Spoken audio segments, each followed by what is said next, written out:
So typically the first thing that people think of when they're told to like study endgames is they go to one of these books, like 100 endgames you must know. They start memorizing all these theoretical endgames, or God forbid they go to Dvoretsky's endgame manual as a bloody 1200. And like, don't get me wrong, there's nothing wrong with these books. They're good for their purpose, which is learning theoretical endgames. But in terms of actually being good at endgames, theoretical endgames are just a very small part of that. But just briefly to interrupt my small rant I'm about to go on, I just first of all want to get you guys to think about this position we have. So this is the position I've given quite a few of my students, and I typically ask them two questions. So first of all, what is the evaluation? And second of all, what should white do? But okay, we're going to come back to this later. If you want to think more, feel free to pause the video. But coming back to what I was just saying earlier, I want to give an analogy about the opening. So a lot of people understand when it comes to the opening, right, that you shouldn't just be memorizing moves. You need to really understand why you're playing moves, and not just understand why you're playing moves, but understand the middle game positions that you can get from the opening to begin with, right? But for some reason, when it comes to endgames, people don't really apply that same logic. And it is a bit different, sure, but it seems weird to me that when people like start studying endgames, the very first thing they go to is again like maybe one of these books, which at least in my opinion are not going to give you the sort of type of endgame understanding that is really going to make you a better endgame player as a whole. For example, here are some positions I've pulled up from 100 endgames you must know. This one, apparently black can defend this, and like sure, okay, like this is a draw or whatever. But I'm going to be honest, I don't really remember like the exact method how to hold the position. Maybe I'd find it in the game, maybe I wouldn't. But have I ever even had this in a real game? No. This position, this one I think is a bit easier to draw, but still, have I ever had something like this in a real game?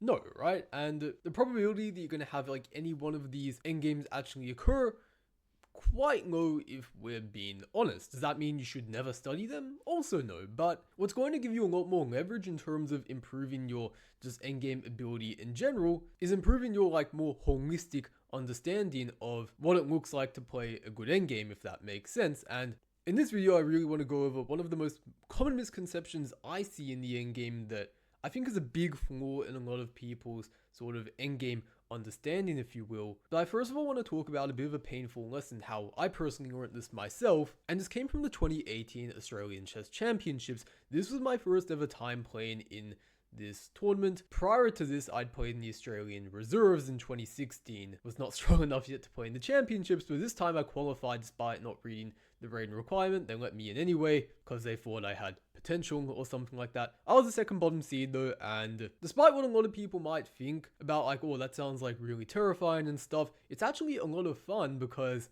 you have nothing to lose, right? It's like there's huge upside because if you win like one game against someone a few hundred points higher, then you gain like a decent amount of points. If you lose, you barely lose anything. But getting to the point though, at around the halfway point of the tournament, I was playing against this international master called Stephen Solomon. And he's been around the Australian chess scene for quite a long time, but what he is best known for is his endgame ability. And in the game I'm about to show you, he taught me just a very brutal lesson that, to be honest, I'll never forget, and I think made a very influential impact, I'm not sure if that's redundant, on just my playing style as a whole. So this is my game against Solomon. We're dropping in at move 16. As you can see, the game right now fairly equal. I have the bishop here, but white does have slightly more space, you could say. So I just continue developing bishop to g3, and now I have to make a bit of a decision. I decide to play queen b6.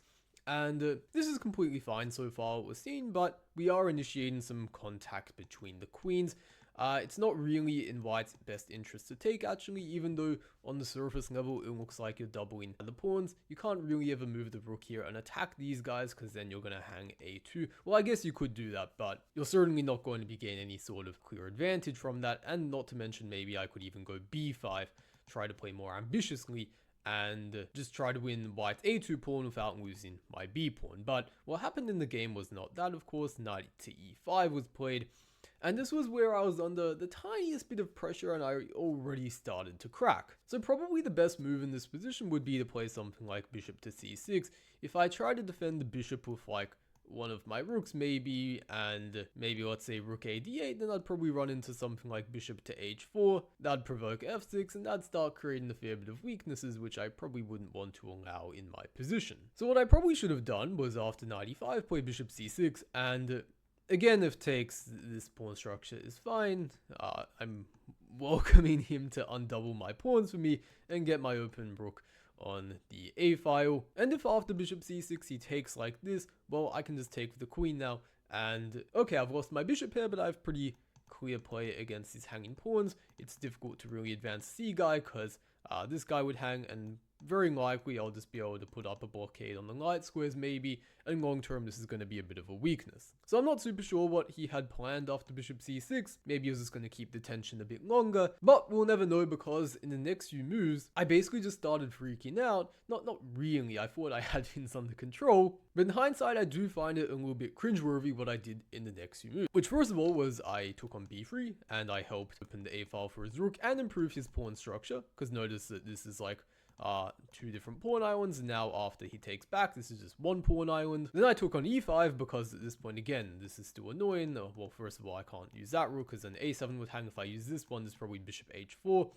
And then if f6, he takes and wins the pawn on e6. So that might leave a move like bishop c6, but the problem with this is like take, and maybe there's like rook a6 or something, and these pawns are quite weak. So I decided that I was just going to take, and I'm like, oh, okay, this is like, yeah, pretty drawish because like there's opposite colored bishops and opposite colored bishop endgames. Those are like really drawish, right? So like I must be making my way to, I guess, like a draw. This is going like really well. And of course I was coming at this from the whole mindset, which many players have when they face a higher rated opponent, which is like, I just want to like survive and make a draw. But often this leads to playing in desperate ways, which you don't even realize worse in your position. This was what was happening here. I was giving up a very important dark squared bishop, which sort of weakened my king long term. And while yes, there is certainly some truth to the fact that many opposite colored bishop endgames tend to be more drawish, because there are also rooks on the board, there are also some middle game like elements where in the middle game, right, it's often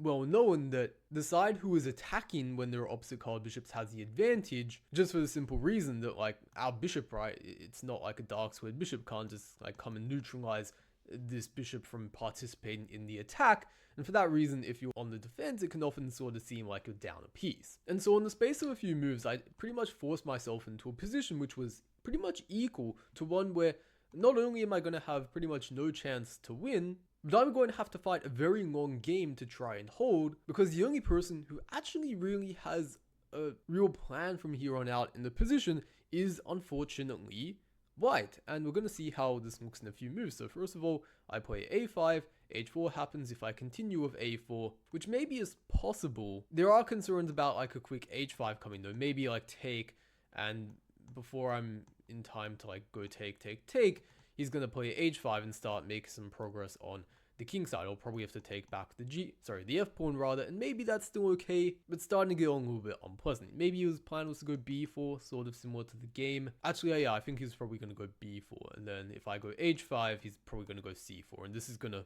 look very familiar soon. So h4, I stop that with h5, he goes c4, a4, b4, and now my master plan was to go b5 and basically try to create this sort of blockade on the light squares, I guess. But this came with the problem that, like, okay, there's not going to be any break happening on the queen side most likely, but white still does have this one pawn break on the king side with going h3 g4, sorry, f3 g4, I think I said h3 g4, and because of that very fact, it's going to be a very one-sided battle from here on out, where the only person who's really going to be making the shots is white, and that's sort of a situation that you want to generally try and avoid. It's not particularly fun situation to be in. So I played bishop to c6, we see f3, and at this point I should have made the really ugly move f5, which is going to let his king probably walk in here and go g4 eventually, but apparently it's what I had to do. Just had to sort of suck it up at this point. But I don't think I really appreciated that, and I sort of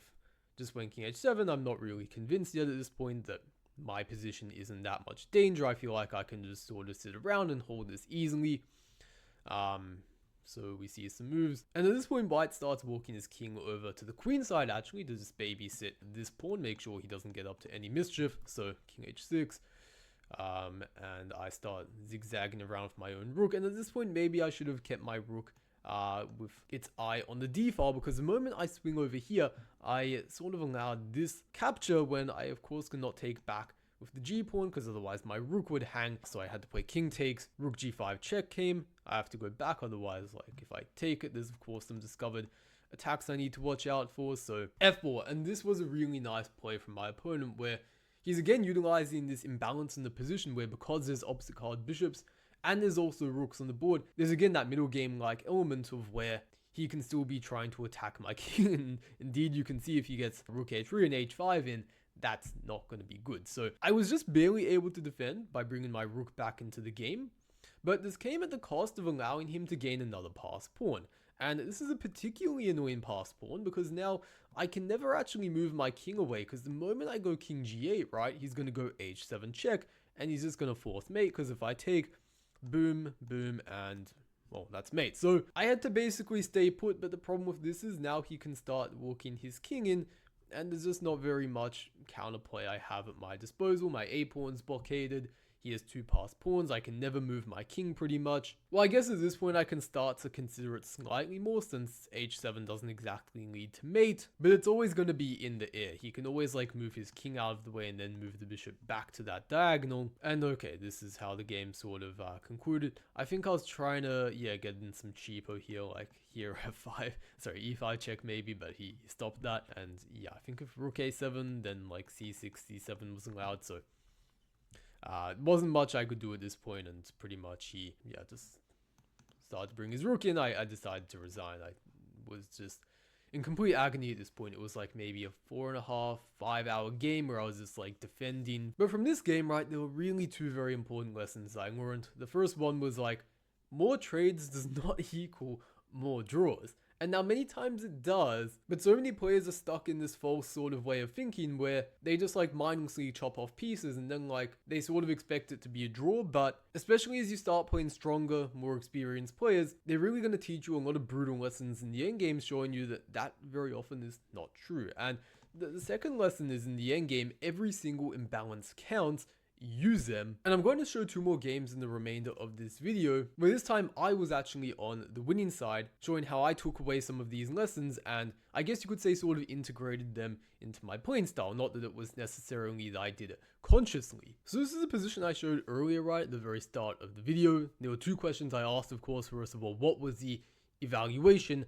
And second of all, what should white actually do? And now, given this position to many students, I would say actually, and there's a common answer which is given, I'd say probably 90% of the time, which is this move king to g2. And this was in fact also played in the game by my opponent, but it unfortunately turns this position from like probably just fine to completely lost. And actually, well, I'd say first of all that the evaluation is maybe slightly better for black, and the reason is that like, okay, our rooks, maybe you could say there's some h-file control going on, but I wouldn't say that's a big factor, mainly because like actually if we even go and move back earlier, there's just no entry squares for the rooks even if we double up, just because everything's protected. So I wouldn't really say that's a big factor in the evaluation. I'd say the two things that really make this slightly better for black are the fact that b4 long term is a pawn break we have available, whereas white, I mean, g4 f5 doesn't quite hit the same. That would create a lot of weaknesses in their position, I feel like, and probably just not really like damage the black position all that much, if that makes sense. Like even if they break through here, that would actually maybe improve our knight. Whereas if we go b4 and like take, then we're probably creating some weaknesses. But the other factor is that we have this sort of good bishop against a not so great bishop of whites. But basically, okay, so they went rook h1 the game, rook ah8, and now king g2 happened, which, yeah, it's quite a substantial mistake, because now what happens basically is, because earlier, right, like, let's say this position like this, if you think about black ever getting in, or maybe, let's say something like this, they make one pair of trades of rooks. If you picture a position like this, if black ever gets in the b4 break, well, after takes, that opens the a-file for white's rook. They get a lot of counterplay, and it's not so easy for black to really achieve the ideal execution, so to speak, of this pawn break. Whereas if like you trade off all the rooks, now that doesn't really exist, and b4 is a lot more easy to achieve without any serious consequences. And in fact, you can even do that immediately, which I unfortunately did not do. And takes, right, you just bring the king in, nothing can stop black from winning back the pawn, or even this king a4 b3 is also quite potent. And If white tries to avoid a4, maybe you want to try pause the video, figure out what to do. But basically here, I think the most convincing way to go about this is either knight a8, b6, or you go b3, and then this, and there's just nothing they can do to save the pawn. So I actually did not do b4 in the game, nor did I play knight a6 preparing b4. I actually went knight a8 being Mr. Smarty Pants, thinking that, okay, I'm gonna like force the bishop onto c1 after knight b6 a4, and then get him b4. The problem is this is kind of a bit slow if white plays all the correct moves. And then like in the rising position, if they play knight d2 check here, which I think I overlooked, and then king c2, they're just holding everything together. Unfortunately, didn't quite pick that up, and was also a bit lucky that my opponent played knight to e1 when after knight b6, knight e4. To be honest, I was expecting knight c2. I swear that was the idea of knight e1, trying to prevent b4, but I think she saw that even here, like, you still get through b4 anyway, and like, again, nothing that can really be done to stop this, but okay, maybe that was still what should have been played. King g2, now knight a4, b4 as we talked about, and walk the king in.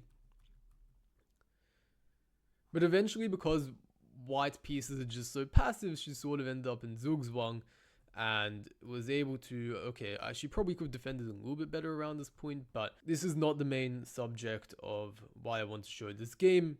It was more so earlier to understand how that piece trade could really just destroy white's position, I guess is the way to put it. And now after f5, again, like, it's really tough to make a move. If you go bishop d2, you hang d4. If you go knight c2, that allows like king b3, and then if you go backwards, I can start invading this way even. So f5 was played, but then maybe you want to take a little bit of think, see how you can best finish white off in this position. And I would say there are two kind of ways you can do it. You can probably go bishop a5, bishop b6, or you can go for the approach I did in the game, bishop e7. This is a bit more brute force, threatening the check with a skewer on this diagonal, and there's not really anything you can do to stop that without losing material at least.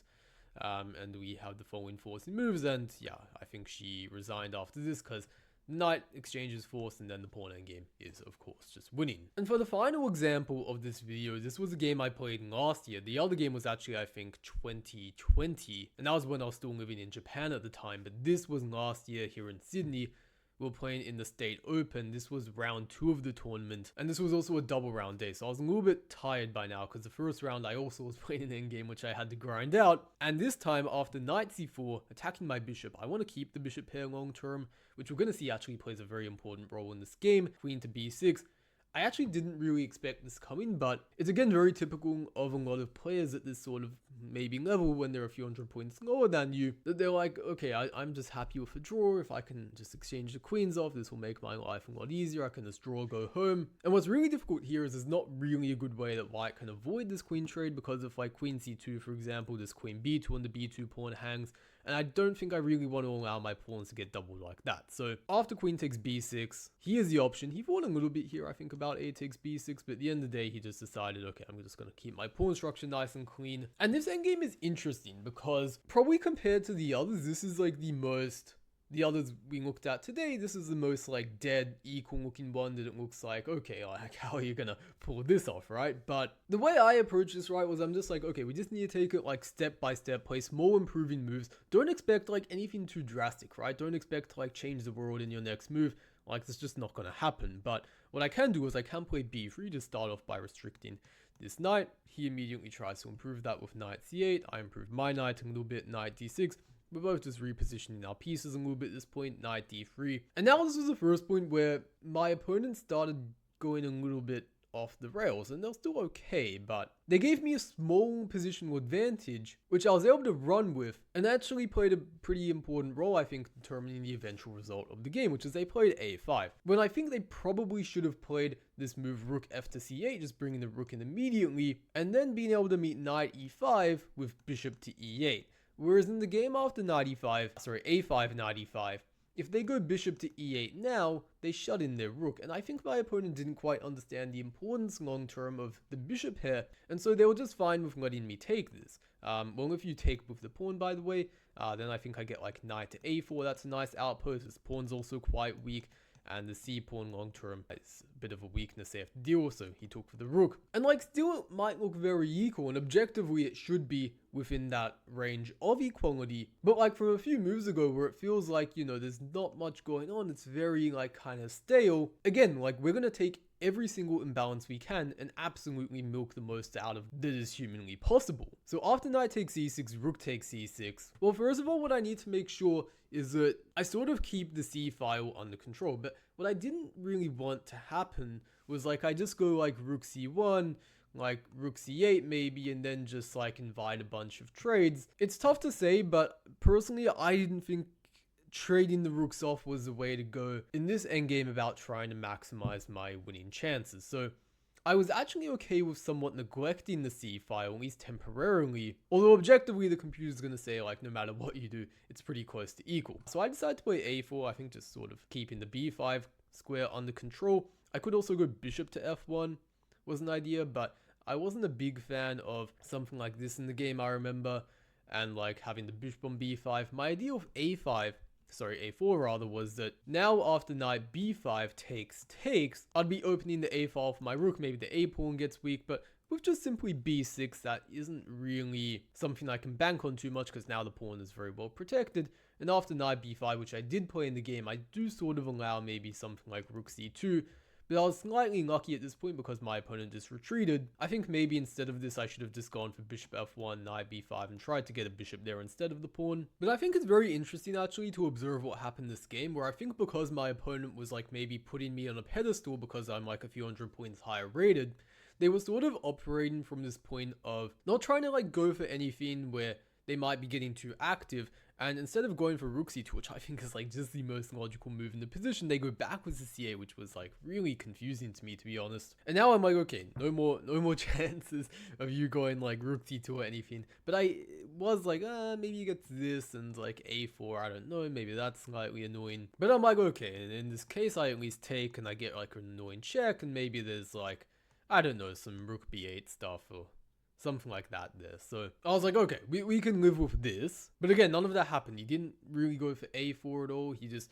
started moving around in a bit of a confusing way. So he played bishop to f8, which this I sort of was like, okay, maybe his idea is like to go bishop b4 or something, and like trade off a pair of bishops, because generally if the bishop pair, right, if you can exchange one pair of the bishops, well, logically that gets rid of the bishop pair. And the bishop pair, what makes it strong is you control both color complexes of the board, but if you trade one of those off, that usually can often turn like a slightly better position to just like equal. So after bishop f1, he didn't go bishop b4. I'm trying to remember if there was like a specific reason why. I guess it's take, and probably like here, and like maybe rook c6, something like that I'm guessing is maybe the issue. Or maybe it's takes, rook a4 even, maybe?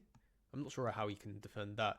Maybe it's somehow okay, maybe he can like get activity. But okay, he didn't end up going for this for whatever reason. He goes for knight e8, and I go bishop to d3. He goes f5 at this point, which I remember feeling quite confused by almost, because it just seemed very unnecessary to me to create so many weaknesses in the position with this move. Sure, it might still be okay, and like, okay, to some extent you've traded off your light squared bishop, you can put your pawns on light squares, but I felt like if anything this just creates targets for me to sort of latch onto with my, for example, next move f3, where I can maybe think about e4, maybe g4 as well.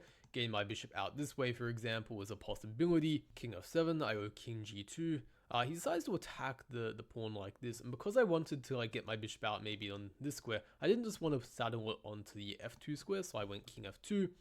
And then king e2. And again, what you see is he's just like moving his bishop back and forth. He has no real plan. And this really solidified in my mind the idea that like, oh, okay, he's completely fine with a draw. He has no ambitions of ever trying to maybe go like take and a4 or anything.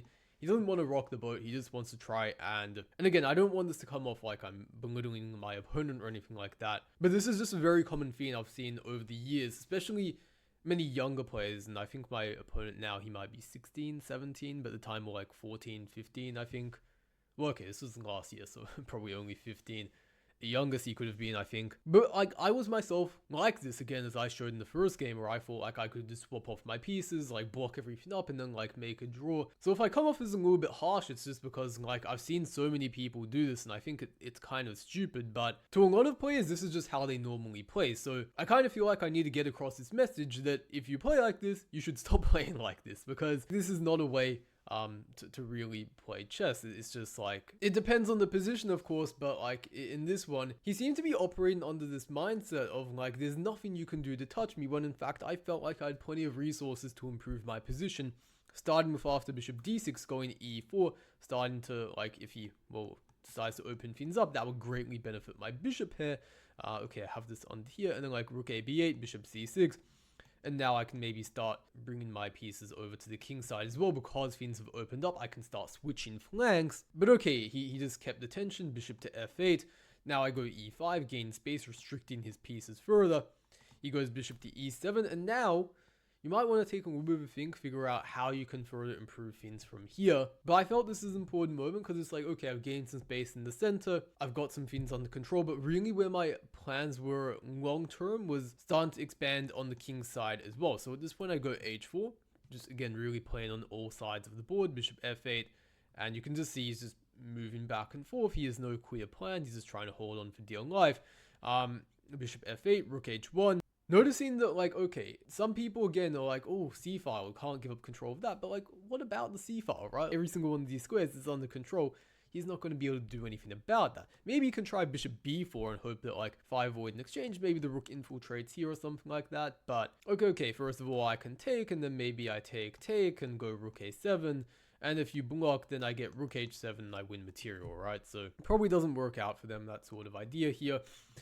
Rook to c7 though was played. Okay, g1, bringing all my pieces over to the king side. And honestly, this phase of the game was actually quite good, but I kind of messed it up on the next move with bishop h6, when now after bishop g7, I was starting to get low on time, and I just couldn't see a way to fully make this work. I did know that like if he takes, then like, okay, this should probably be good, like there's all these threats I have, and like I'm quite active. But here I couldn't quite get myself to pull the trigger on this one, because I just couldn't really see how to follow up in this position.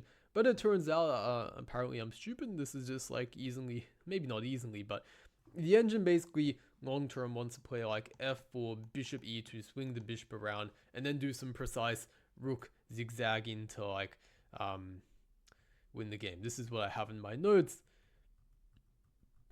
And yeah, like half of these moves are just way too subtle for me, but this is where my analysis ended, and I think, yeah, this is under threat. If you go here, then this, and then you finally win the piece. So that was not super clear to me during the game. I kind of thought I just wouldn't be able to break through, but apparently I could, and instead I just brought my bishop back. I was hoping maybe he'd go back. To be honest, I was expecting him to go back, but at this point he just went to a4, went for his own counterplay himself this time, and if I take, now yeah, this is getting slightly dicey, so I decided to go rook to a1, and to be honest, I think a3 at some point, maybe after like these next moves, would have been a little bit annoying to face, followed by bishop to f8. Maybe I can somehow win that pawn, but even if I do, because these guys are doubled, it's not super trivial. But on the next move, he really surprised me. He went a takes b3, and you might want to think a little bit here. After a takes b3, how would you play as white?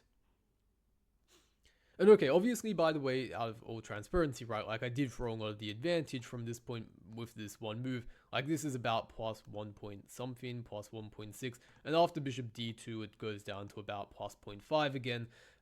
But a takes b3 then throws the advantage back into white's court, because now rook a6 is a very strong move, which I played. Black loses the control over the a file. If I take, I'm going to be winning back this pawn. This pawn's also under danger, and this guy, of course, is very well protected. But if you go like here, knight b8, well, that looks a bit, maybe after bishop b5, with the knight being very restricted. Quite sad, to be honest, so not sure this is a particularly viable option, let's say, for black. So in the game, he tried b5, the idea that now after takes this, he'd maybe get to avoid some of this, or at least get a slightly different version of it. And then in the game, he decides to go rook b8. And this is a moment I'd like you guys to think again about what you would do if you had this position with white. And now it might seem very natural to go like rook a3 or something, but yeah, I mean, if they go knight b4, I'm like, oh, I'm not super sure, because like here and maybe bishop f8, and they're sort of trying to hold it together, and maybe it's just a draw at this point. But what I did have was a very nice move. So takes, and then similar motif to what we just saw, bishop to b5, and at this point white was just winning because the knight's really shut off. He tried to, well, he got desperate at this point because like this is a very serious threat. Or if you go like bishop f8, maybe there's probably bishop a5 as well as an idea. And if you go king to e7, then my plan was, I think, to go back to b4, king f7, and maybe I can exchange off and like walk the king in and go for that, or like this way maybe, and hope that whenever they get knight e7 in, the pawn in game somehow winning. But I kind of like bishop d6 the most for just running the knight, and then when they take, it's a very picturesque position where the king can't come in here, the knight can't move. And I'm not 100% sure, but I think if king f6, maybe I can go f4. And I'm pretty sure this should just be a win for white. So in the game though, he tried to go f4, and I could just take that and be winning, but I decided to be Mr. Fancy Pants and go bishop b4, and again go for this motif. And okay, we bring the king in, he goes for the e5, but this doesn't really work out. Okay, I bring my bishop back, but I win a pawn and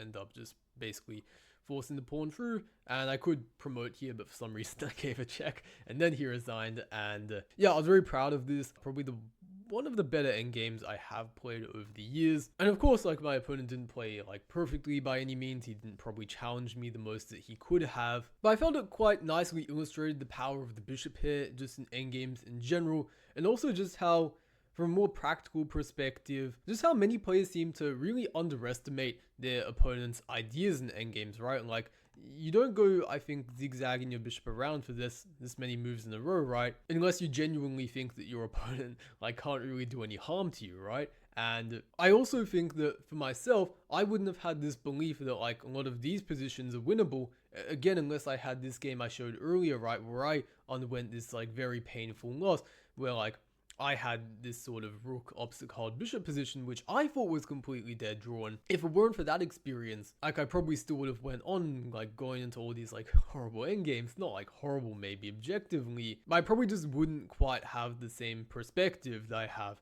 on endgames. And maybe I'm being a bit dramatic, but at least that's what I think today. But anyways, that's going to be it for today. If you want to work more one-on-one with me, I do have a coach in form down in the description below. But yeah, for the rest of you, if you enjoyed the video, please like, subscribe, and that's going to be all I have to say for today.